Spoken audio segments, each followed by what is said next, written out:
Hello, happy faces. Poetry is the art of uniting pleasure with truth. With this beautiful quote, I, Pratiksha Jain, welcome you all in today's session.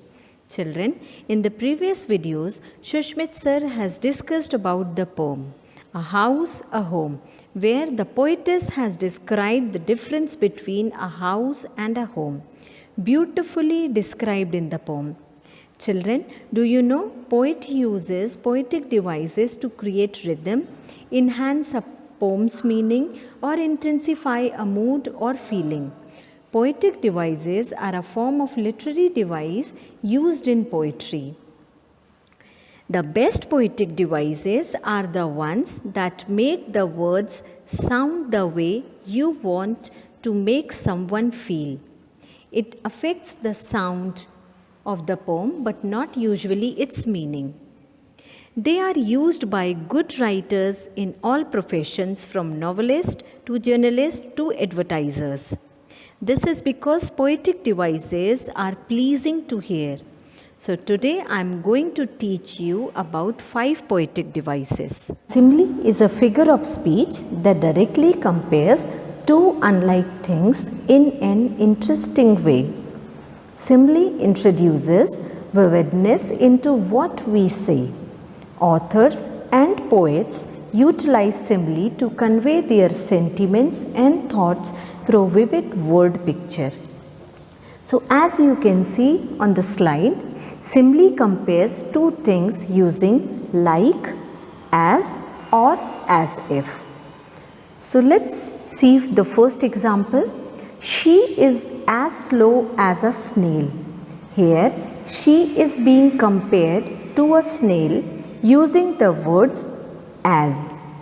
In the next sentence, the dog smelled like an old gym socks. Here, the dog is being compared to a socks using the word like. So let's use simile in poem. My mom is like a cloud, comfortable and strong. I am like a raindrop, she keeps safe and sound. Now in this poem, mom is being compared to a cloud. And who is I? I represents the poet. So I, the poet, is being compared to a raindrop. I hope you all have understood simile. So let's move to the next figure of speech, metaphor. A metaphor uses the characteristics of one thing to describe something else. A metaphor is similar to a simile but does not use the words as or like. The purpose of using metaphor in literature or poems is to create an image in the mind of the reader. It is designed to convey a thought more forcefully than a plain statement would. So let's see some examples of metaphor. My grandpa says that life is a roller coaster. Here, life is being compared to a roller coaster. Comparison is done but without using like or as. Second, my teacher says that my brain is a computer. Here, brain is being compared to a computer. Next, mom says my room is a disaster zone. Here, the room is being compared to a disaster zone. Next, dad says that time is money. Now here, time is being compared to money. My mom is a walking encyclopedia. Means here, mom is being compared to an encyclopedia. Mom says that I am the apple of her eye. Now here, mom has compared her child with the phrase, and the meaning of this phrase is the person who you love most. Next, dad says my grandma has a heart of gold. Again, the dad has compared the grandma with a phrase, and the meaning of this phrase is a person who is kind, caring and generous. In this way we can use metaphor in our writing. Now in the next slide I am going to show you the difference between metaphor and simile. So let's see the difference between simile and metaphor. Simile is a literary device that involves the comparison of two different objects or action, whereas metaphor is a literary device where a word or phrase is applied to an object or action to which it is not literally applicable, as you have seen in the previous slides. Similes use connecting words such as like and as, whereas metaphors do not use connecting words such as like and as. Similes make explicit comparison, whereas metaphors make implied comparison. Both can be used for writing literature and poems. So let's move to the next figure of speech. The next is personification. Personification is also a figure of speech in which a thing, an idea or an animal is given human attributes. The non-human objects are portrayed in such a way that we feel they have the ability to act like human beings. Personification means giving human characteristics to non-human things. As you can see on the screen, examples are given. The thunder roared in the evening sky. Here, the human characteristics of roaring is given to the thunder. In the next sentence, the leaves danced across the lawn. The human characteristics of dancing is given to the leaves. Let's see some more examples. On the screen, you can see some words are highlighted in the sentences, which means these are the human characteristics given to non-human things. So let's read the sentences. The car danced across the icy road. Here, the human characteristic dance. The angry clouds marched across the sky.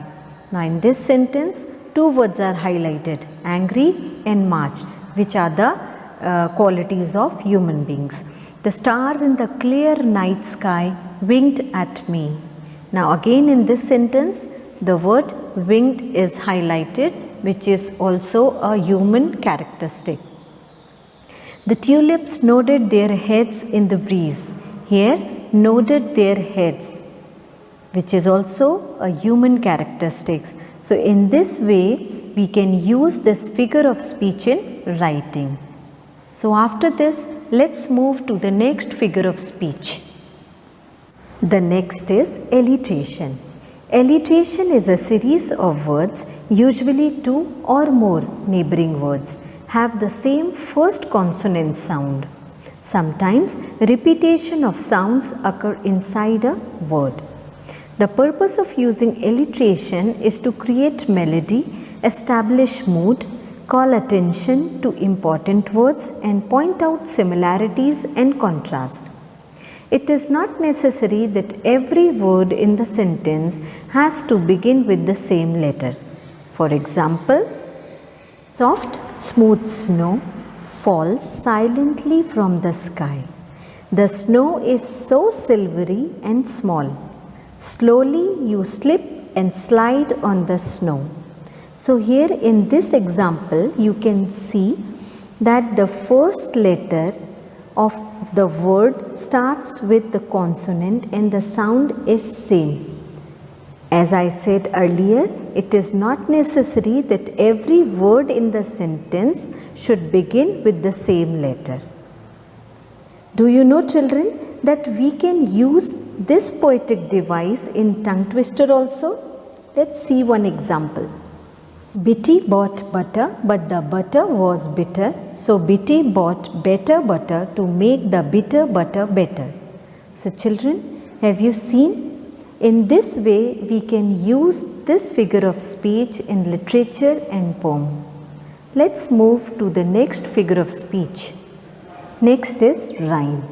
A rhyme is a repetition of similar sounding words occurring at the end of lines in poems or songs. Children, all necessary rhymes contain rhyming words in order to facilitate learning for children as they enjoy reading them, and the presence of repetitive patterns enables them to memorize them effortlessly. Even we do not seem to forget the nursery rhymes we learn as children. Johnny, Johnny, yes papa, Baba, Baba, black sheep. And one more you can see on the screen, pop, pop, popcorn, popping in the pot, pop, pop, popcorn, eat it while it's hot.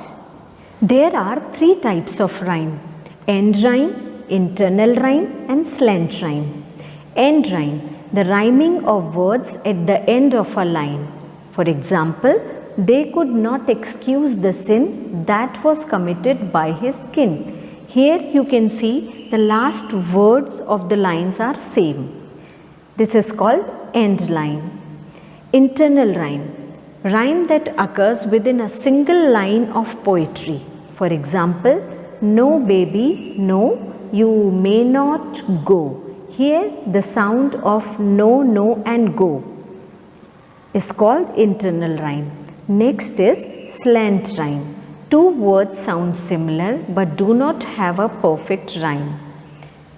For example, the words jackal and buckle. Now let's find out the poetic device of this poem, A House, a Home. What is a house? It's brick and stone and wood that's hard, some window, glass and perhaps a yard. Its eaves and chimneys and the tile floors and sudoku and roof and lots of doors.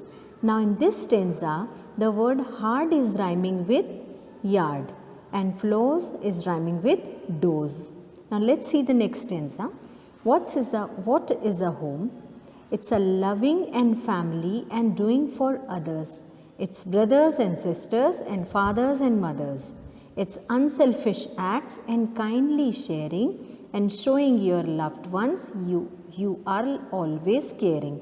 Now here you can see that others, sisters, mothers, all the three words are rhyming and sharing is rhyming with caring. So we can say that the poetic device here is rhyme. I hope you all have understood what are poetic devices. Now we'll meet in the next session. Till then, happy time.